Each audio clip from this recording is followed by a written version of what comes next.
Finalmente terminei a leitura que eu acho que foi a mais longa da minha vida. Ó, só isso já faz merecer um papo sobre ela, né?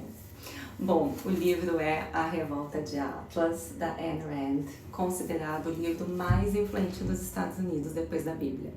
Então deixa eu começar falando um pouco da autora. Mesmo que você nunca tenha ouvido falar, ela é considerada uma filósofa importantíssima. Ela é fundadora do objetivismo e uma das maiores referências do liberalismo. Ela nasceu na União Soviética, fugiu do regime bolchevique e dedicou toda a sua vida e escrita a criticar ferrenhamente qualquer tipo de coletivismo. Não por acaso os anticomunistas a idolatram. Apesar de ser um romance, na verdade uma distopia, A Revolta de Atlas reúne os principais conceitos e argumentos da teoria fundada por Rand.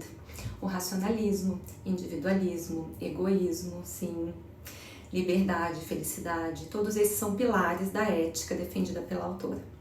Tudo isso é profundamente explorado em meio a uma história que se passa numa realidade distópica para uns e utópica para outros, em que o mundo é tomado pelo socialismo.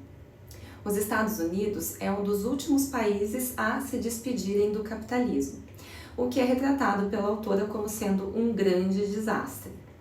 A protagonista é uma grande industrial do ramo ferroviário e ela vai passar as 1.200 páginas da história tentando resistir aos inimigos e, de certo modo, tentando salvar o país da derrocada. Mas a trama principal é algo bem mais inusitado, uma verdadeira greve às avessas. Isso porque nessa história, quem paralisa as atividades e se recusa a trabalhar não é a grande massa de trabalhadores das classes econômicas inferiores, mas sim os grandes empresários e industriais, né, aqueles mais proeminentes do país. Só que não se trata de uma greve comum, como aquela que a gente conhece, onde o trabalhador se recusa a trabalhar como uma forma de protesto, como uma forma de barganha por melhores condições de trabalho. Na ficção de Rand, os indivíduos mais inovadores, criativos, produtivos, eles são retratados como o titã Atlas da mitologia grega, que recebeu de Zeus o castigo eterno de carregar nas costas o peso dos céus. Só que esses indivíduos vão um a um abdicando dessa posição, recusando-se a serem parasitados por essa multidão medíocre, corrupta, burocrata. Não sou eu que estou falando, tá? É a autora. Minhas impressões. Bom, uma relação de amor e ódio com a leitura. Ela passeia entre muito chata e muito instigante. Então isso acabou me prendendo e me fazendo terminar. Mas eu acho que não precisava de 1.200 páginas, acho que 300 ou 400 já seria mais do que suficiente para passar o recado. Então, enquanto literatura não me convenceu nem um pouco, porque no final das contas existem apenas dois tipos de personagem, o herói e o vilão.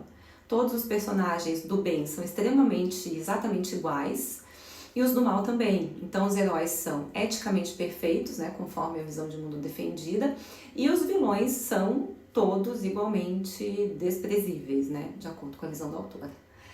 Não existe qualquer tipo de singularidade, então, né, idiosincrasia, o que contribui para esse aspecto chato da leitura. Por outro lado, em termos filosóficos, para mim foi muito interessante, porque eu conheci uma visão de mundo muito diferente daquela com a qual eu sempre tive mais contato. Mas o principal que tornou de fato a leitura válida para mim é a grande ode à autorresponsabilidade que a autora faz por meio dos seus personagens. E aí, alguém já leu? Se animou? Ou muito pelo contrário? Me conta.